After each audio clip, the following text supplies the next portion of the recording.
Hello dear students, welcome back to our YouTube channel. This is Target 2024 English course and today we are going for class 7. तो जल्दी से एक बार class को share कर दीजिए सारे के सारे जो स्टूडेंट्स हैं। गुरु दक्षिणा देनी है ना मुझे, तो जल्दी से जल्दी क्या कीजिए, क्लास को शेयर कीजिए और लाइक बटन को प्रेस कर दीजिए अटेंडेंस मार्क की फॉर्म में। तो स्टार्ट करते हैं क्लास को।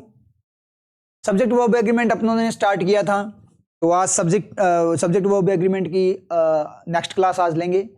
इस क्लास के बाद में अपने टेंसेज को स्टार्ट करेंगे, क्योंकि जैसे कि आपके एग्जाम सिर पे हैं तो टेंसेज अपने लिए बहुत ज्यादा जरूरी है। विदाउट टेंस आप इंग्लिश नहीं कर सकते। इंग्लिश का जो बेस होता है, जो जड़ होती है, वो क्या होता है? टेंस ही होता है। टेंस से ही आपको सेंटेंस समझ में आएगा कि किस तरीके से सेंटेंस वर्क करता है, उसकी फीलिंग वगैरह जो सेंटेंस की है वो आपको टेंस से ही समझ में आएगी, और किस तरीके से मतलब आपको सेंटेंस फॉर्म किए जाते हैं वो चीजें आपको समझ में आएगी, और रीडिंग वगैरह आपकी टेंस से ही क्लियर होगी कि जो आपके सामने लिखा गया है उसका मीनिंग क्या है। तो टेंसेस बहुत ज्यादा इंपॉर्टेंट है, इसलिए एक बार अपने टेंस को स्टार्ट करेंगे, उसके बाद जो प्रोनाउन वगैरह है वो अपने टेंसेस के बाद में वापस से कंटिन्यू करेंगे। टेंसेस को अपने स्टार्ट में इसलिए नहीं स्टार्ट करते क्योंकि एक बार के लिए आपको ट्रैक पे लाना होता है, इसलिए एक बार वे ऑफ थिंकिंग वो थोड़ा चेंज करना होता है, आपका सेंस चमकाना होता है। तो अभी अपने नाउन किया और सब्जेक्ट वर्ब एग्रीमेंट किया, इसके बाद से आपका सेंस चमक चुका है, अब अपने टेंस कर सकते हैं, ठीक है। और टेंस का अपना जो मेथड है वो बिल्कुल यूनिक मेथड है, एक बार में क्लियर हो जाएगा आपके, ठीक है। बिल्कुल स्ट्रक्चर वगैरह नहीं रटवाऊंगा, स्ट्रक्चर वगैरह को फेल करके दिखाऊंगा। तो स्टार्ट करते हैं सब्जेक्ट वर्ब एग्रीमेंट का रिमेनिंग पार्ट। तो यहां पे अपने एक हेडिंग डाल लेते हैं,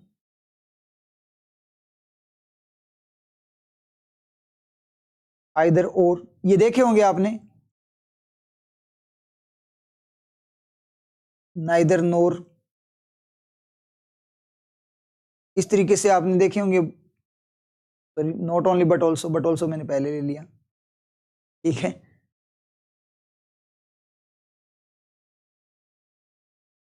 नॉट ओनली बट ऑल्सो और एटसेट्रा। अब इनकी अपने को क्या करना है, वर्किंग देखनी है कि ये किस तरीके से वर्क करते हैं, ठीक है। तो सबसे पहले तो मैं यहां पे एग्जांपल लूंगा, उसी से आपके समझ में आएगा। तो एग्जांपल ले लेते हैं, आइदर हिज फादर और his friends is are, A B ले लेते हैं इसको, A B going to the theatre.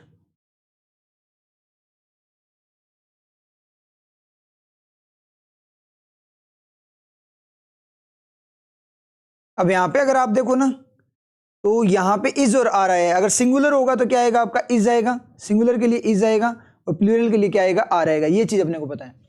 अब अपने को ये भी पता है कि सेंटेंस में दोनों चीजें नहीं आ सकती। अगर अपने हेल्पिंग वर्ब की फॉर्म में बात करें इनकी, या मॉडल की फॉर्म में बात करें, तो या तो इज आएगा या आर आएगा, दोनों साथ में नहीं आ सकता। प्लूरल होगा तो आर आएगा, सब्जेक्ट प्लूरल होगा तो आर आएगा, और सिंगुलर होगा तो इज आएगा। ये बात अपने समझ में आती है।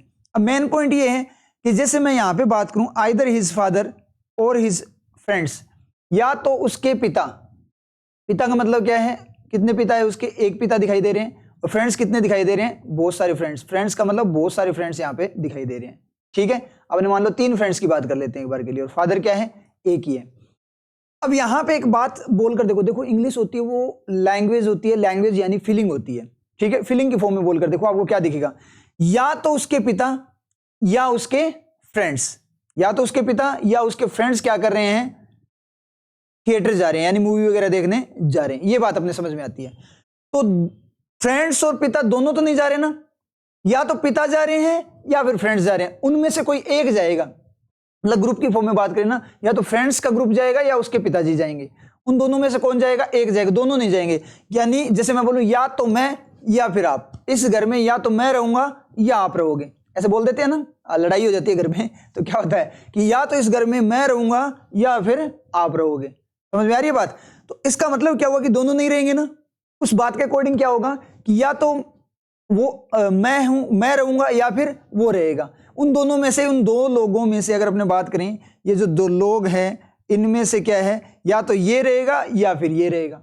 लेकिन दोनों नहीं रहेंगे। इसका मतलब रहने का जो काम है, उस घर में रहने का काम या तो ये बंदा करेगा या फिर ये बंदा करेगा, दोनों नहीं करेंगे।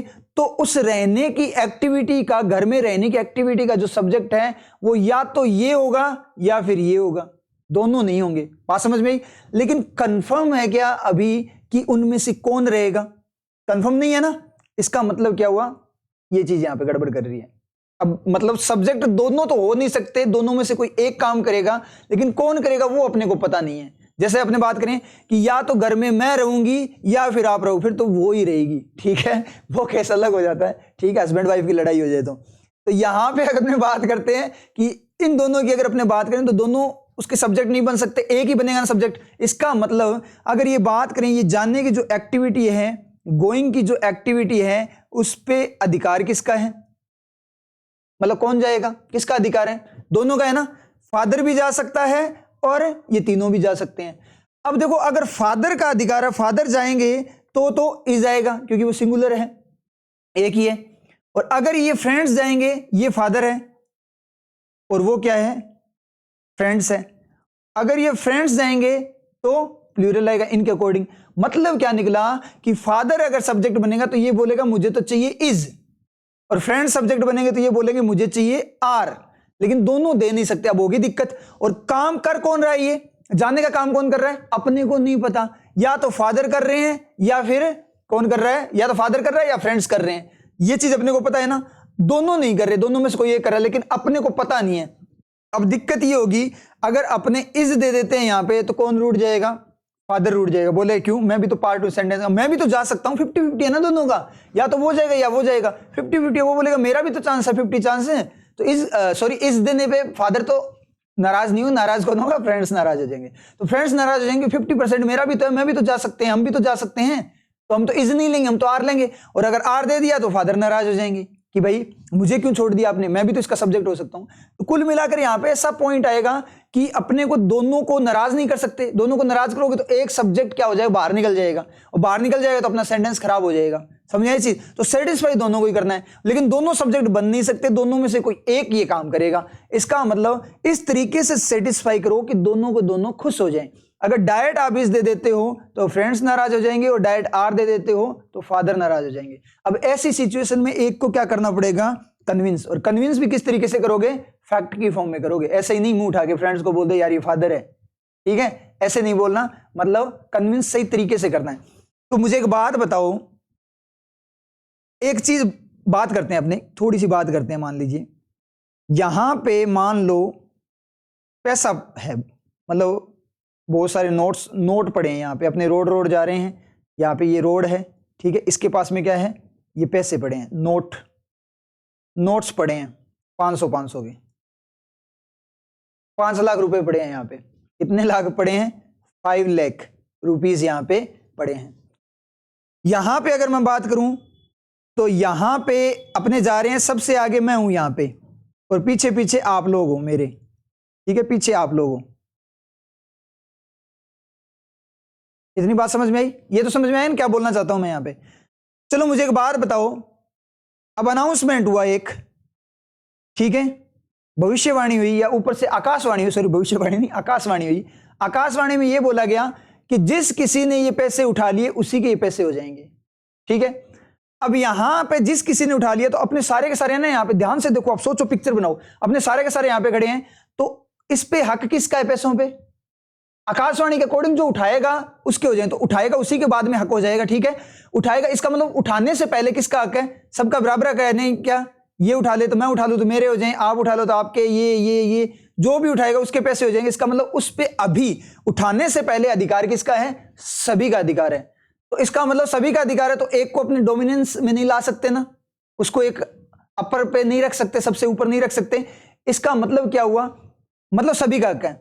अब मेरे अकॉर्डिंग मैं अकेला हूं, आप इतने सारे हो, इस तरीके से भी बात करें तो आप प्लूरल हो, मैं सिंगुलर हूं, लेकिन हक तो किसी का भी हो सकता है ना। चलो ये बात तो अपने समझ में आ गई, मतलब अधिकार किसी का भी जो उठाएगा उसका हो जाएगा, इसलिए अधिकार सभी का है, सभी के लिए वो बराबर जो है अपॉर्चुनिटी है सभी के लिए, ठीक है। जैसे आपका एग्जाम है, एग्जाम में आप एग्जाम अटेम्प्ट करने जाते हो तो सिलेक्शन के जो सिलेक्शन का अधिकार है वो किसका है, सिलेक्शन के लिए जॉब के लिए किसका अधिकार है, सभी का है ना। अपॉर्चुनिटी सभी के लिए बराबर बराबर है, लेकिन लास्ट में सिलेक्ट कौन होगा, जो पेपर को क्वालिफाई करेगा। समझ में आई बात, वही वाली चीज है।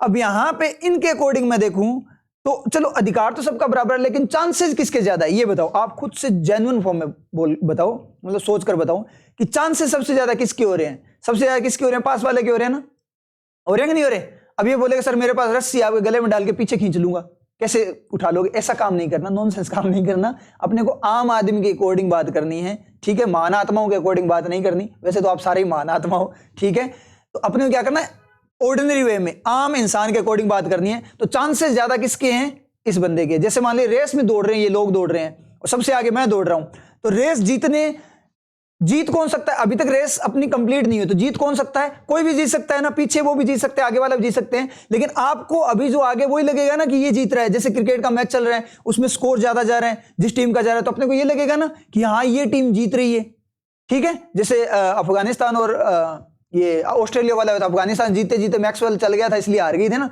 तो वहां पे चांस क्या लग रहा था कि ये जीतेगा, लेकिन बाद में रिजल्ट कुछ आई ये अपने को नहीं पता, लेकिन चांस किसका ज्यादा होता है, पास वाले का। इसलिए इंपैक्ट सबसे ज्यादा किसका रहेगा, पास वाले का रहेगा। इसी चीज को ध्यान में रखते अपने क्या बोलेंगे कि फादर को बोलेंगे भाई आपके अकॉर्डिंग तो इज आना चाहिए और फ्रेंड्स के अकॉर्डिंग आर आना चाहिए। अब दोनों तो हम दे नहीं सकते, इसलिए पास में जो फ्रेंड्स है ना उसके अकॉर्डिंग दे देते हैं, तो पास वाले के अकॉर्डिंग दे देते हैं, तो दोनों ही खुश हो जाएंगे। वो दूसरा बोल भी नहीं, वो बोलेगा भाई करूं क्या, आप ही बताओ, मेरे पास कोई ऑप्शन है ही नहीं, आप खुद ऑप्शन बता दो मुझे, कोई आपके पास ऑप्शन है तो बता दो, मैं करूं क्या इसमें, क्यों, क्योंकि दोनों तो मैं दे नहीं सकता, एक दूं तो दूसरा नाराज है, दूसरा दूं तो एक वो पहले वाला नाराज हो जाए। तो इसलिए मैं ऐसा करता हूं कि भाई हक तो दोनों आप लोगों का, लेकिन मुझे तो सेंटेंस में एक ही देना पड़ेगा, इसलिए पास में फ्रेंड्स है ना तो उसके अकॉर्डिंग, क्योंकि उनका इंपैक्ट ज्यादा रहेगा इस सेंटेंस पे, यानी पास में है, इसलिए पास वाले के अकॉर्डिंग मैं यहां पे आर दे रहा हूं। तो फादर भी कुछ नहीं बोलेंगे, हाँ ठीक है पास वाले का इंपैक्ट ज्यादा, क्योंकि वो पास में उसके चांसेस ज्यादा है।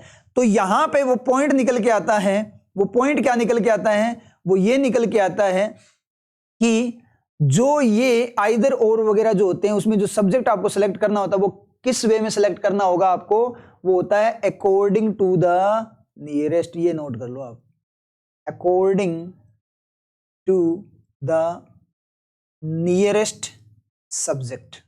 बात समझ में आई, ये पॉइंट है।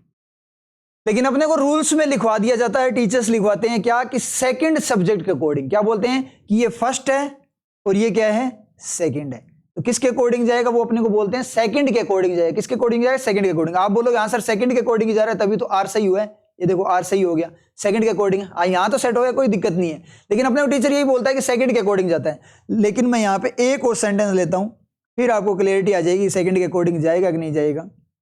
यहां पे देखो, there is are neither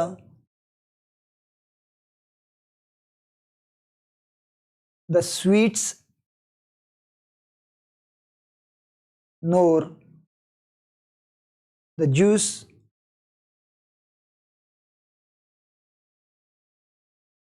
in the party। यहां पे ए बी में डिफाइन कर दिया इसको।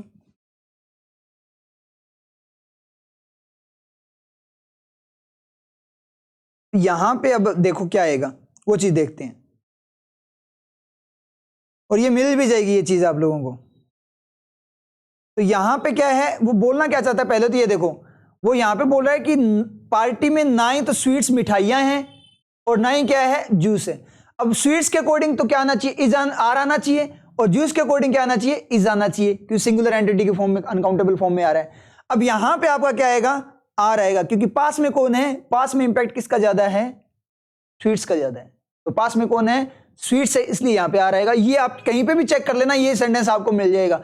और ये सेंटेंस आते ही यहां पे अगर अपने देखें तो फर्स्ट पे पहला सब्जेक्ट कौन है, स्वीट्स है, और दूसरा सब्जेक्ट कौन है, सेकंड पे कौन है, जूस है। अब वही ना दिक्कत यहां पे, अब जब पहले पे क्या है, स्वीट्स है, दूसरे पे जूस है, तो आप जब बोला जाता है अपने को रूल में लिखाया जाता है कि सेकंड के अकॉर्डिंग होगा, तो सेकंड के अकॉर्डिंग यहां पे क्या आना चाहिए था, इज आना चाहिए था, लेकिन आया क्या, आ रहा। ये सेंटेंस अपने देखा, अपने सामने आया, इसका मतलब सेंटेंस सही है, इसका मतलब वो सही है, सेंटेंस है वैसा, इसका मतलब वो सही है। क्यों सही है ये अपने को पता लग गया। तो इसका मतलब किसके अकॉर्डिंग होता है? सेकंड सब्जेक्ट के अकॉर्डिंग नहीं होता। किसके अकॉर्डिंग होता है? नियरेस्ट के अकॉर्डिंग होता है। बात समझ में आई? तो यहां पे जो अपने को जो अब तक रूल रटवाया गया है कि भाई सेकंड के अकॉर्डिंग होता है, वो रूल इनवैलिड हो गया। अब मुझे आप लोग एक बात बताओ कि जो रूल्स आपके तब से अपने इनवैलिड ही करते जा रहे हैं, अभी टेंस में हमने स्ट्रक्चर भी इनवैलिड कर देंगे, जो अपने इनवैलिड करते जा रहे हैं और वो इनवैलिड हो रहे हैं, इसका मतलब वो रूल्स काम के हैं या नहीं? वो रूल्स याद करोगे उल्टा क्या और खराब हो गया। आप इससे तो कुछ पढ़ के ही ना जाओ, कम से कम कुछ नंबर तो आ जाएंगे। रूल्स के चक्कर में नेगेटिव हो जाएगा वहां पे, आपका नेगेटिव मार्क्स आएंगे, आपके सिलेक्शन बिल्कुल आप फेल हो जाओगे। तो रूल्स पढ़ने से फेल हो रहे हो आप, इसका मतलब इंग्लिश को पढ़ने से फेल हो रहे हो। और ये चीज बहुत सारे स्टूडेंट्स के साथ होती है। बहुत सारे स्टूडेंट्स बोलते हैं कि सर मैं इंग्लिश पे ध्यान नहीं देता, जब मैं इंग्लिश को ध्यान से पढ़ता हूं ना तो मेरे मार्क्स कम होने लग जाते हैं।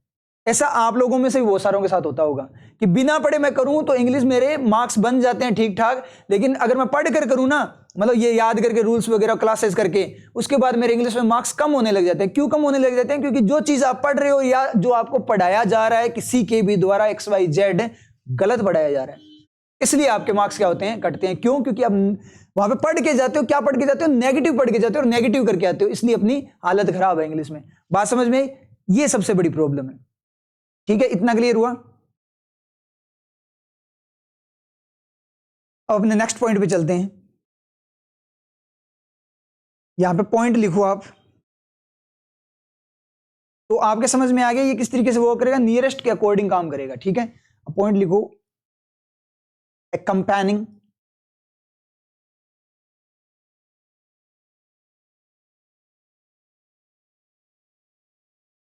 phrases। phrases का मतलब वाक्यांश, part of the sentence. accompanying phrases। अब इसमें क्या कौन सी आती है? आपको बहुत सारे हैं, जैसे मान लीजिए एज वेल एज हो गया, as well as, together with हो गया,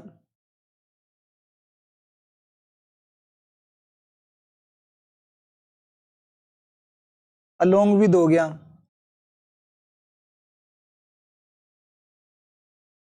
कंपेनिड बाय हो गया, कंपेनिड बाय,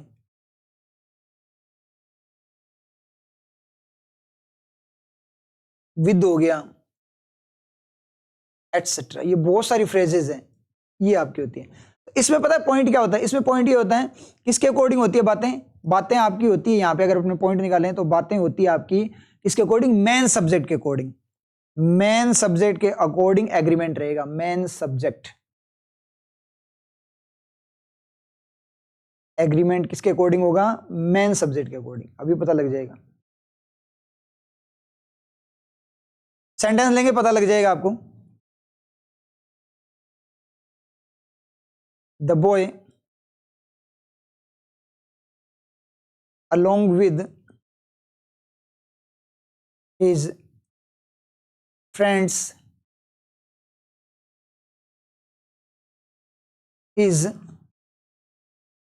are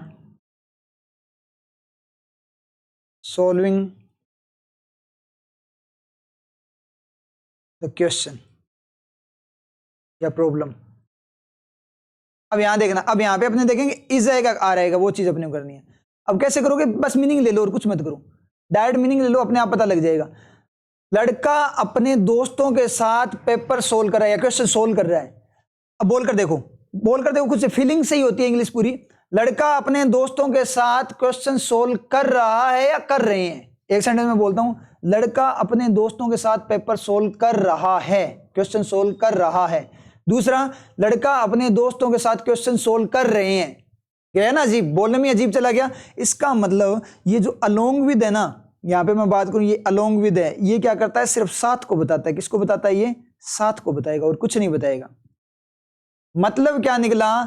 मेन जो बंदा काम करने वाला वो लड़का है, दोस्त उसका सिर्फ साथ दे रहे हैं। वही वाली बात होगी, आपने बोलते हैं ना किसी पर्सन ने क्या किया? इन्वेंशन किया, किसी वैज्ञानिक ने क्या किया? कुछ आविष्कार किया। तो अकेला तो आविष्कार नहीं करता ना वैज्ञानिक, उसके साथ उसके असिस्टेंट्स भी होते हैं ना।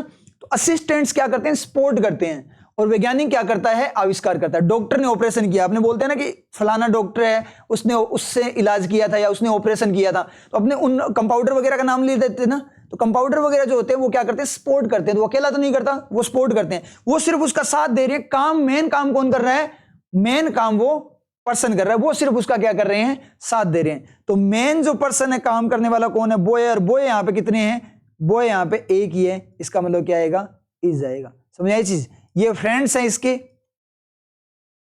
ये फ्रेंड्स है, मान लो 3 फ्रेंड्स हैं, और ये जो है ये बॉय है, ये कौन है, वो लड़का है, ये बॉय है, ठीक है, ये फ्रेंड्स है।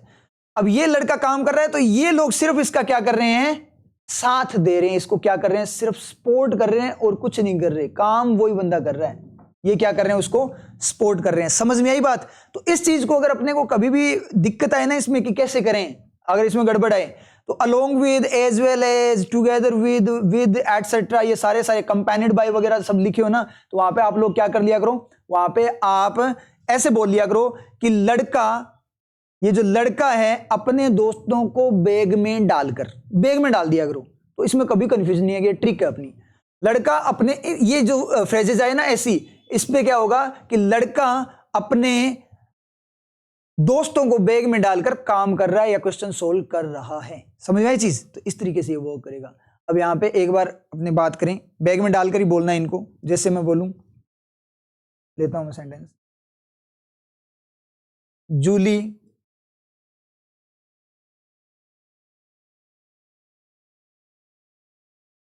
As well as her mother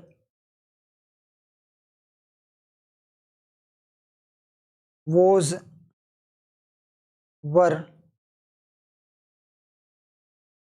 going to shopping।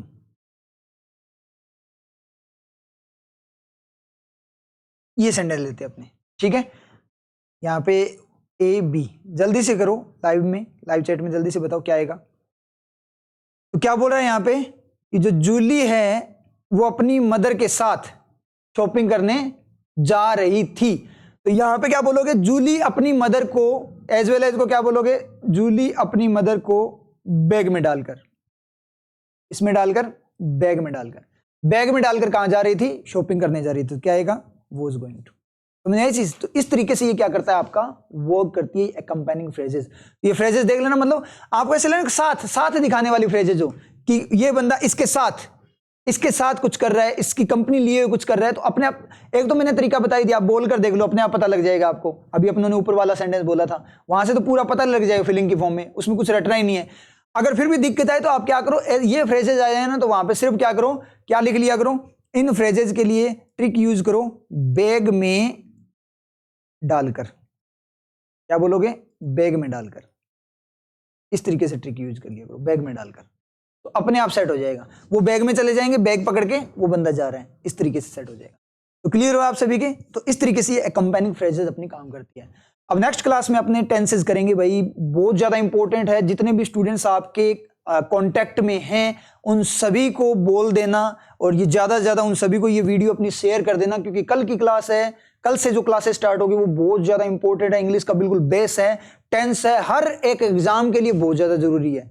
Her exam, वैसे तो ये सारे एग्जाम के लिए जरूरी है, ठीक है। कोई भी एग्जाम हो, चाहे आपका बैंक, एसएससी, आरपीएससी वगैरह कोई भी एग्जाम हो, ठीक है, यूपीएससी तक।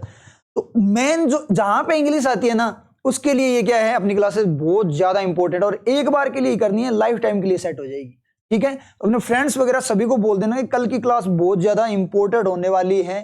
कल से जो क्लासेस होगी टेंसेस की, उनको बिल्कुल भी मिस मत करें। तो ज्यादा से ज्यादा अपने वीडियोस को शेयर करो, ज्यादा से ज्यादा लोगों तक पहुंचाओ, और ज्यादा से ज्यादा लोगों को लेकर आओ, ठीक है। गुरु दक्षिणा है ये, ठीक है, समझ रहे हो ना बात को। तो टेंसेस की क्लासेस बहुत ज्यादा इंपॉर्टेंट है, सभी को आप बोल देना जितने भी आपके कांटेक्ट में है। तो ठीक है, फिर मिलते हैं नेक्स्ट क्लास में, मोस्ट इंपॉर्टेंट क्लास में टेंसेस के साथ।